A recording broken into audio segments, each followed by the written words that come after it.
आज मेरी सुहाग रात थी।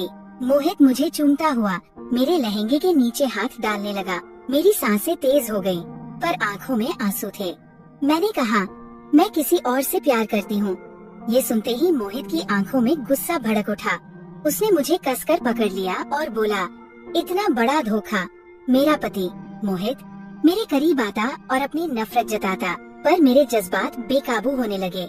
एक रात उसने होश खोकर नफरत और मोहब्बत की अजब प्रेम कहानी रच दी। दोस्तों, ऐसी कहानियाँ सुनने के लिए चैनल को सब्सक्राइब करें। मेरा नाम नैना है। मैं 22 साल की हूँ। हर माँ बाप की तरह मेरे माँ बाप को भी मेरी शादी की चिंता सताती थी, इसलिए उन्होंने मेरी शादी मोहित के साथ तय कर दी।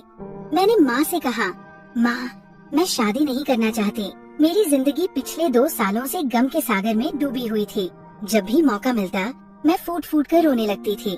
मैं राहुल से जान से भी ज्यादा प्यार करती थी, पर मेरा प्यार अधूरा रह गया। उसकी मोहब्बत पाने के लिए मैं हर पल तड़पती थी। मैं अपने आप को एक कमरे में बंद करके रखती थी। मेरी अधूरी मोहब्बत की कहानी मुझे जीने नहीं देती थी। ना मैं बाहर निकलती थी, ना किसी से मिलती जुलती थी।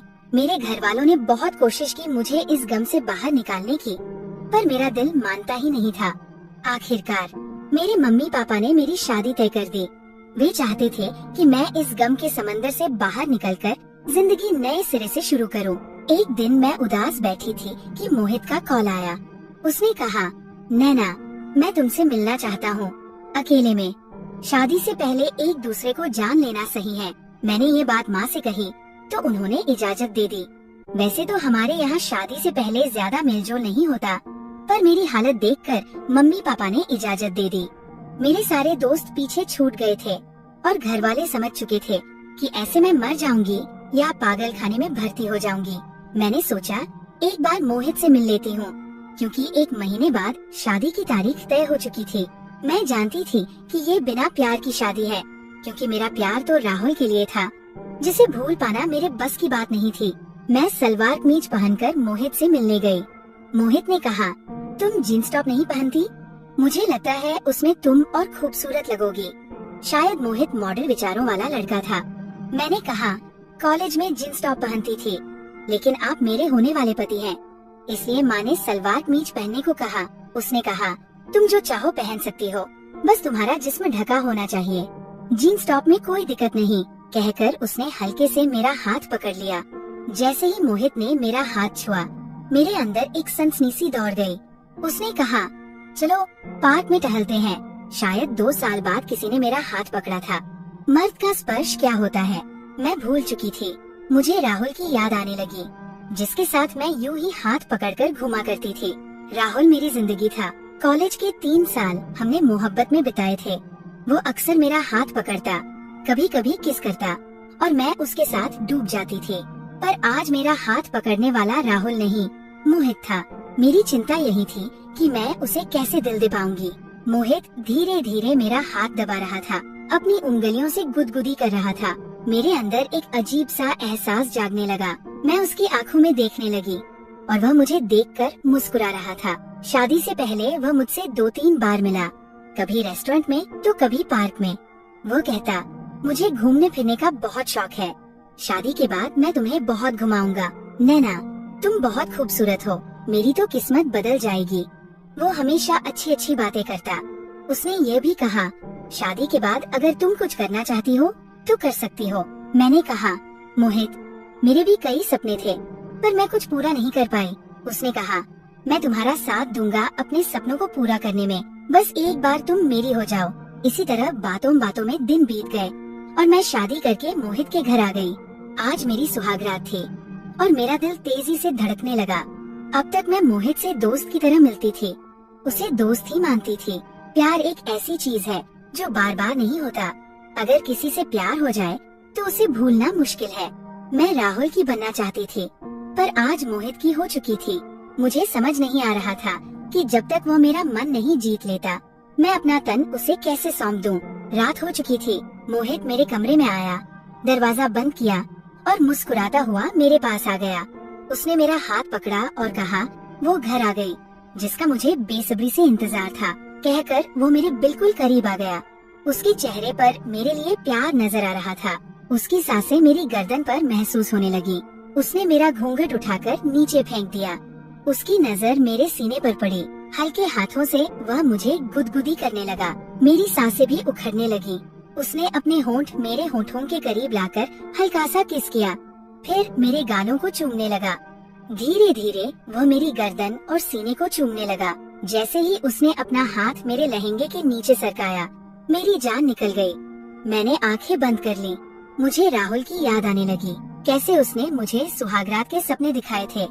बातों बातों में ना जाने कितनी बार मैं राहुल के साथ ये सब कर चुकी थी, पर आज मेरे जिस्म को कोई अनजाना मर्द छू रहा था जो मेरी मोहब्बत नहीं था। यही सोचकर मेरी आंखों में आंसू आ गए। मोहित ने मेरे आंसू देखे तो पीछे हट गया और बोला, क्या बात है, तुम्हारी आंखों में आंसू क्यों है? मेरी माँ ने मुझे बार बार समझाया था कि सूरज के बारे में मैं मोहित से कभी न बताऊं।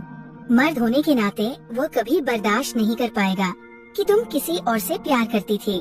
बहुत समझा बुझाकर माँ ने मुझे विदा किया था, लेकिन उनकी सीख उस वक्त मेरे दिमाग से निकल गई। मैंने मोहित से कह दिया, मैं किसी और से प्यार करती हूँ।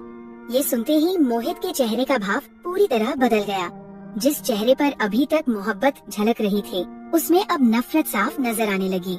उसकी आंखों में गुस्सा चमक रहा था। उसने मुझे कसकर अपनी ओर खींच लिया, अपने जिस्म से चिपका लिया। मेरी हालत खराब होने लगी, सांसें तेज हो गई। वह बोला, इतना बड़ा धोखा। उसकी आंखें लाल हो चुकी थी। चेहरा ऐसा हो गया था मानो कोई तूफान उसकी जिंदगी से गुजर गया हो। गुस्से में उसने मुझे किस करना शुरू कर दिया। थोड़ी देर बाद उसने मुझे छोड़ दिया और अपनी जगह पर जाकर लेट गया। मैं हक्की बक्की वही बैठी रही। सोचने लगी कि मैंने तो सच बोला था। शायद माँ की बात मान लेनी चाहिए थी, ये सच्चाई छुपा लेनी चाहिए थी। मैं तो शुरू से ही उसे सब बताना चाहती थी। जिस इंसान से मैंने शादी की, उसे धोखे में नहीं रखना चाहती थी, पर उसके चेहरे की रौनक देखकर दिल की बात कह नहीं पाई। फिर मैं भी वहीं लेट गई और सो गई। सुबह उठी तो देखा मोहित कमरे में नहीं था। बाहर निकली तो मेरी सास मेरे पास आई और बोली, मोहित तो काम पर चला गया। उसने तो छुट्टी ले रखी थी, न जाने उसे क्या हो गया। तुम बुरा मत मानना बेटा, जरूर कुछ जरूरी काम होगा। मैं समझ गई थी कि मोहित छुट्टी के बावजूद काम पर क्यों गया। वह मुझसे दूर रहना चाहता था। दिन भर मैं अपनी सास का हाथ बंटाती रही। शाम को सास से इजाजत लेकर मैं मंदिर चली गई। लौट कर आई तो देखा मोहित काम से वापस आ चुका था। वह बैठकर चाय पी रहा था। मुझे देखते ही गुस्से से मेरी ओर देखने लगा। मैं अपने कमरे में चली गई। थोड़ी देर बाद वो हवा के झोंके की तरह कमरे में आया। दरवाजा बंद किया, मेरे बाल पकड़ लिए और खींचते हुए मुझे दीवार से सटा दिया। मेरे बिल्कुल करीब आकर बोला, कहाँ गई थी तुम? मैं घबरा गई। बोली, मैं मंदिर गई थी माँ जी से इजाजत लेकर। उसने कहा, झूठ, सब झूठ। तुम जैसी बेगैरत औरत को मैं अच्छे से जानता हूँ। अपने यार से मिलने गई थी ना? तुम्हें शर्म नहीं आती? मुझसे शादी की और चोरी छिपे अपने यार से मिल रही हो। उसकी बात सुनकर मेरी आंखों में आंसू आ गए। मैं रोने लगी और बोली, मोहित, तुम मुझ पर ऐसा इल्जाम कैसे लगा सकते हो? तुम बिना सोचे समझे कुछ भी बोल रहे हो। उसने कहा, तुम्हारे इन झूठे आंसुओं का मुझ पर कोई असर नहीं होगा। थोड़ी देर बाद उसने मुझे छोड़ दिया और कमरे से बाहर चला गया। मैं खड़ी खड़ी कांपने लगी। मोहित की हरकत ने मुझे बहुत ठेस पहुंचाई थी। अगले दिन मोहित फिर काम पर चला गया। वापस आकर बोला, माँ, मैं दुबई जा रहा हूँ, वहाँ 3 महीने का काम है। मेरी सास हैरान हो गई और बोली, बेटा, तेरी तो अभी अभी शादी हुई है, नई बहू को छोड़कर जाने की बात कैसे कर सकता है? इतने सालों तक तू कभी बाहर नहीं गया, अब शादी हुई तो दुबई का काम ले लिया। एक काम कर, नैना को भी साथ ले जा। तुम दोनों का 3 महीने का अच्छा हनीमून हो जाएगा। माँ के सामने वो कुछ न बोल सका, लेकिन कमरे में आकर मुझ पर चिल्लाने लगा। बोला, तुमसे दूर जाने के लिए ही मैं दुबई जा रहा हूँ। मैं बेड पर बैठी थी, उसकी ओर देखने लगी। वह मेरे पास आया, अपने हाथ मेरी गर्दन पर रख दिए और तेजी से दबाने लगा। बोला, तुम्हें देखता हूँ तो तुम्हारे धोखे के बारे में सोचता रहता हूँ। मेरी सांस रुकने लगी। मैंने कहा, मोहित, मुझे दर्द हो रहा है। ये सुनकर उसने अपनी पकड़ थोड़ी ढीली की। मेरे बिल्कुल करीब आकर बोला, मुझे भी दर्द होता है, दिखाई नहीं देता? तुम समझोगे भी नहीं क्योंकि तुम किसी और से मोहब्बत करती हो। ये कहते हुए उसकी आंखों में आंसू आ गए। वो बाहर चला गया। उसकी ये बेरुखी मुझे काटने को दौड़ती थी। मोहित की नफरत मेरे सीने में चुभने लगी। उसने पूरी बात जानने की कोशिश भी नहीं की। मैंने तो बस अपना गम बांटने के लिए सच बताया था, लेकिन उसका ये गुस्सा और नफरत मुझे सहन नहीं हो रहा था। रात को वह कमरे में सोने आया। मैं मोहित की ओर देख रही थी। वह अपनी शर्ट उतारने लगा। मेरी नजर उसके जिस्म पर थी। वो बहुत ही हैंडसम था, मस्त बॉडी थी। कोई भी लड़की उसे देखकर उसके प्यार में पड़ सकती थी। उसके चेहरे पर एक तेज था। अचानक मोहित की नजर मुझ पर पड़ी। उसने देखा कि मैं उसके बदन को निहार रही हूँ। तुरंत कपड़े उतारकर मेरे पास आया और बोला, क्या देख रही हो? उसकी बात से मैं थोड़ा सक्का गई। मैंने कहा, नहीं, ऐसा कुछ भी नहीं। वो बोला, मैं सब समझता हूँ। यही सोच रही हो ना कि तुम्हारा बॉयफ्रेंड मुझसे ज्यादा हैंडसम है? मैंने आंखें बड़ी करके कहा, आप बहुत ज्यादा हैंडसम और अट्रैक्टिव हो। मैं आपकी बॉडी देख रही थी। मेरी बात सुनकर वो एक पल के लिए मेरी ओर देखने लगा। फिर बोला, मेरे पैरों में बहुत दर्द हो रहा है, थोड़ा दबा दो। उसने शॉर्ट्स पहने हुए थे। मैं धीरे धीरे उसके पैर मसाज करने लगी। शायद मोहित को आराम मिलने लगा था। वह बोला, थोड़ा पीठ भी मसाज कर दो। शादी के बाद थोड़ा भी रेस्ट नहीं ले पाया। ऑफिस जा रहा हूँ, बहुत थका हुआ हूँ। मैं बड़े नाजुक अंदाज में उसकी पीठ दबाने लगी। मोहित को आराम मिलने लगा था। वह बोला, तुम बहुत अच्छा मसाज करती हो। उसके जिस्म को छूते ही न जाने क्यों मेरे अंदर एक सनसनी पैदा होने लगी थी। उसे छोड़ने का बिल्कुल मन नहीं कर रहा था। मैं मोहित की मसाज करती रही। मोहित सो चुका था। मैं उससे चिपक कर लेट गई, उसे देखने लगी और सोचने लगी कि अब मोहित ही मेरी जिंदगी है। उसे मुझे हासिल करना होगा। उस रात मुझे नींद नहीं आ रही थी। करीब रात के 1 बज रहे थे। मैं घर से बाहर निकल गई। सामने बैठने की जगह बनी थी, वहाँ बैठ गई। खुली हवा में सांस लेने लगी। मुझे महसूस होने लगा कि मेरी जिंदगी कितनी उलझ गई है। अचानक किसी ने मेरे कंधे पर हाथ रखा। मैं घबरा गई। मैंने कहा, कौन है? पीछे मुड़कर देखा तो मोहित था। मैंने कहा, तुम यहाँ? वो हंसने लगा और बोला, किसी और को उम्मीद कर रही थी? अपने बॉयफ्रेंड को बुलाया है ना, ताकि तुम्हारी जरूरत पूरी हो सके। मोहित के चेहरे पर नफरत और गुस्सा था। मुझसे अब बर्दाश्त नहीं हुआ। मैंने कहा, तुम कुछ भी कह देते हो बिना सोचे समझे। मेरे बारे में ऐसी गंदी बातें कैसे कर सकते हो? उसने कहा, रात के 1 बजे मेरी पत्नी चुपके से घर से बाहर निकल कर बैठी है। मैं तुम्हारे बारे में क्या सोचूं? सती सावित्री हो, अपने प्रेमी का इंतजार कर रही हो ना?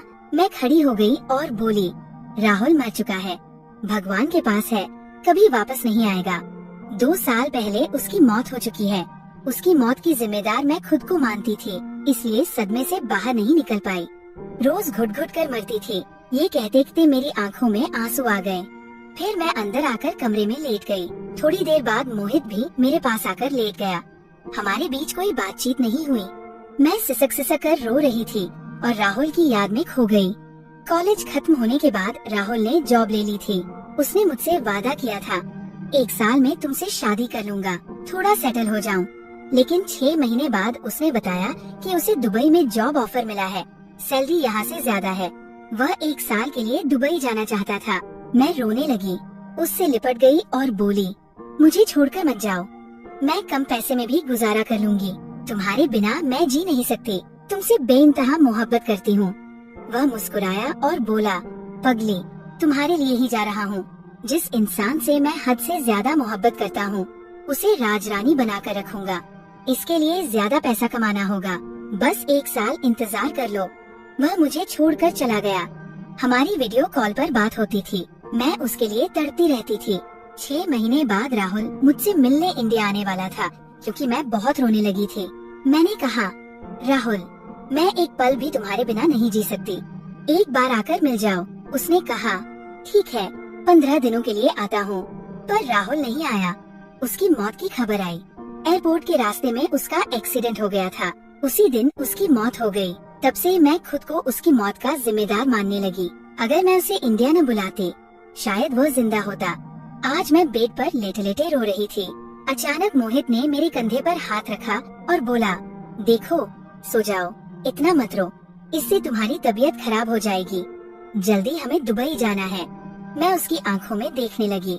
मोहित मुझे दुबई ले जाना चाहता था। मैंने आंसू पोंछकर पूछा, मुझे भी अपने साथ ले जाओगे? वह बोला, तुम्हें छोड़कर मैं कहाँ जाऊँगा? उस वक्त मुझे नहीं पता क्या हुआ। मैं मोहित से लिपट गई और उसे राहुल के बारे में सब बता दिया। कैसे 2 साल तक मैं डिप्रेशन में चली गई थी। मोहित ने शांत भाव से मेरी सारी बातें सुनी। उसने पूछा, उसकी कोई तस्वीर है तुम्हारे पास? मैंने कहा, ढेर सारी तस्वीरें थी, पर मैंने सब डिलीट कर दी। शायद उसकी सोशल मीडिया पर कुछ तस्वीरें हों, पर 2 साल से वह भी बंद है। फिर मैंने राहुल की तस्वीर ढूंढकर मोहित को दिखाई। राहुल देखने में मोहित से ज्यादा हैंडसम नहीं था, बहुत मामूली सा लड़का था, लेकिन काफी तेज था। उसने मुझसे कई बार झूठ बोला था। मोहित कभी झूठ नहीं बोलता। मैंने कहा, मोहित, तुम और राहुल में यही फर्क है कि तुम सच्चे इंसान हो। मुझे तुम्हारी सच्चाई बहुत पसंद है, लेकिन तुमने बिना सच जाने मुझ पर बड़ा इल्जाम लगाया था। मैं तुम्हें सच्चाई बताना चाहती थी। उसने कहा, सो जाओ, रात बहुत हो गई है, कल मुझे ऑफिस जाना है। हम दोनों सो गए। मोहित मुझे दुबई ले जाने की तैयारी करने लगा। मुझे तब नहीं पता था कि मेरी जिंदगी में कौन सा नया भूचाल आने वाला था। हमारे बीच अब भी दूरियां थी। मोहित मुझे हाथ भी नहीं लगाता था।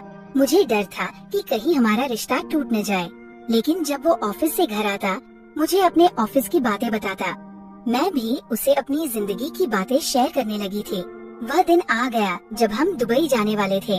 हम दोनों 2 अजनबी थे। मोहित मेरा ध्यान तो रखता था, पर मेरे करीब नहीं आता था। दुबई आए हुए 3 दिन हो गए थे। एक दिन मोहित बहुत परेशान होकर घर आया। उसकी हालत देखकर मैं घबरा गई। उसे बैठाया और कहा, मोहित, क्या हो गया? आप बहुत परेशान लग रहे हैं। ये अनजान देश है, बताओ क्या हुआ? मेरी बात सुनकर वह मुझे देखने लगा। उसके चेहरे पर उदासी थी। बाहर तेज बारिश हो रही थी, बादल गरज रहे थे। दुबई में ऐसी बारिश कम ही देखने को मिलती थी। जाने कौन सा तूफान मेरी जिंदगी में आने को तैयार था। मैं मोहित की ओर देख रही थी। उसने एक लिफाफा मेरे हाथ में रख दिया। मैंने लिफाफा खोला तो उसमें एक पता लिखा था। मैं हैरान परेशान नजरों से मोहित की ओर देखने लगी। उसने मेरी आंखों में देखते हुए कहा, तुम्हारा प्रेमी रोहन जिंदा है। ये सुनकर मुझे अपने कानों पर यकीन नहीं हुआ। उसने आगे कहा, वो इसी पते पर रहता है। ये सुनते ही मेरी आंखों में आंसू छलक आए। मैंने कहा, ये कैसे मुमकिन है? 2 साल से तो मैं उसके मरने के गम में डूबी थी। मेरे दिमाग में कुछ समझ नहीं आ रहा था। मोहित ने मेरा हाथ थाम लिया और बोला, चलो, मैं तुम्हें उसके पास छोड़ देता हूँ। मैं जानता हूँ तुम उससे प्यार करती हो। मैं तुम दोनों के प्यार के बीच दीवार नहीं बनना चाहता। ये कहते हुए उसकी आवाज भर्रा गई। वह मुझे अपनी कार में बिठाकर ले जाने लगा। बाहर बारिश हो रही थी। मैं सोच में डूब गई। क्या ईश्वर खुशी के आंसू बहा रहे हैं कि मैं अपने प्यार से मिलने जा रही हूँ, या गम में कि मैं मोहित से जुदा हो रही हूँ? मेरे मन में ऐसी घबराहट थी कि मैं कुछ बोल भी नहीं पा रही थी। मेरा दिमाग जैसे काम करना बंद कर चुका था। किसी तरह हम उस पते पर पहुँचे।